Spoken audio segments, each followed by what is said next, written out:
Hi, magandang umaga sa inyo mga kasawi. Kamusta na po kayong lahat? Naway nasa mabuti kayong kalagayan at mag-iingat kayo palagi mga kasawi. At syam, tanong lang, ano ang advantage and disadvantage kapag single mom ka? Curious lang, may idol kasi single mom ka. Sige na, ako na yung single mom. So, syempre mga kasawi, magbibigay tayo ng mensahe at dito opinion. So, magandang question yan ha. Sige, sasabihin ko na sa inyo. Doon muna tayo sa advantage mga kasawi.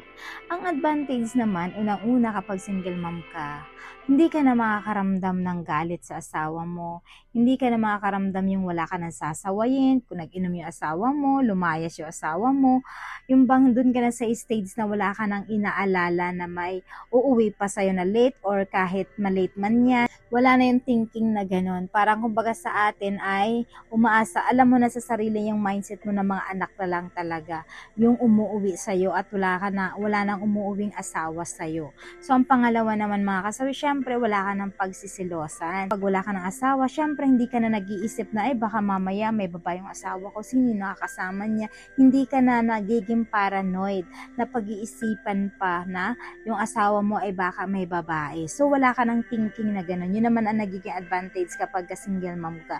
Wala ka nang iisipin at pagsisilosan pa. Ano naman mga kasawi, wala nang tatalo pa or makikipagtalo sa'yo kapag ka nagsaway ka sa mga bata, wala nang sasaway pa sa'yo. Hindi mali yan. Dapat ganito ganyan, huwag kang mahigpit, diba? Yung mga gano'n na about sa mga bata, ikaw na lang talaga mismo yung nagdidisiplina sa kanila kasi wala ka nang katuwang. Yun naman yung nagiging advantage sa'yo. Kumbaga yung roles mo na lang yung nasusunod. Diba? Kung dati kasi kapag may asawa ka, nasusunod dapat yung asawa mo or ikaw. Kumbaga naging equal kayo. So ngayon kasi ikaw na lang talaga.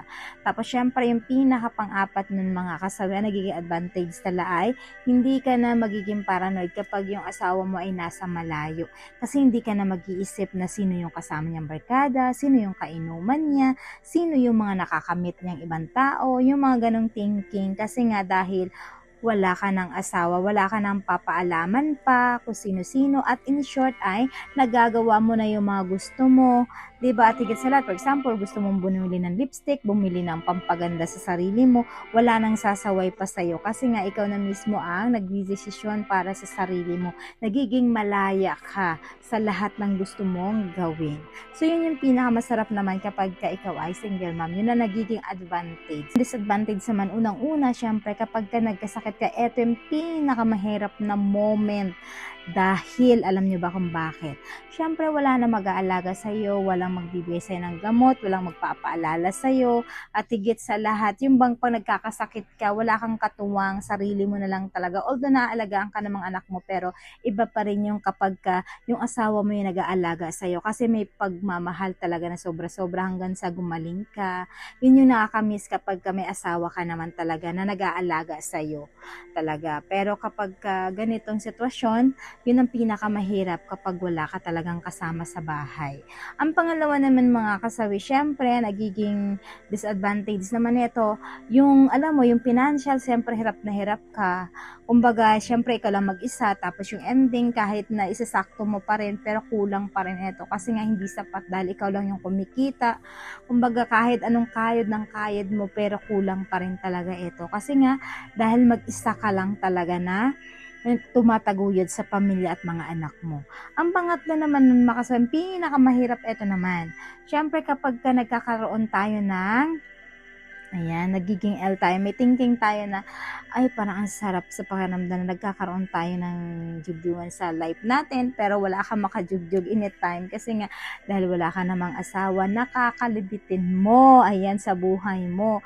Kaya yung ending ay, nag-i-imagine ka na lang na mag-isa na ganito, ay parang ang sarap sa pakiramdam ng dati na asawa ka kasi, dahil kapag anytime na inaabot ka ng L, meron kang kakalabitin sa madaling araw, meron kang kakalibitin sa gabi kapag once na nakakaranas tayo ng pagka-L na mag-isa tayo. So yun yung pinaka-disadvantage talaga kapag wala tayong asawa.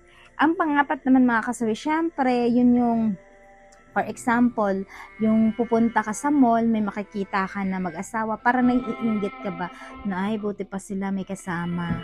Yung nag-iisip ka na what if kaya kapag may asawa kaya ako.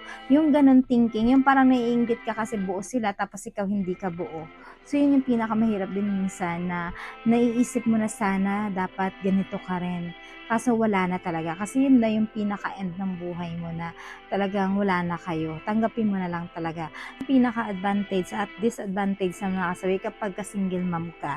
So alam ko maraming makaka-relate dito sa atin mga kasawi na mga single mom or single parent talaga, single dad mga kasawi na ganitong sitwasyon, 'di ba? So yun lang po yung mga kasawi, yung aking opinyon sa ating sender. Naway naintindihan mo ang ibig ko sabihin. Maraming salamat po sa patuloy na pagsuporta niyo sa akin. Maraming salamat.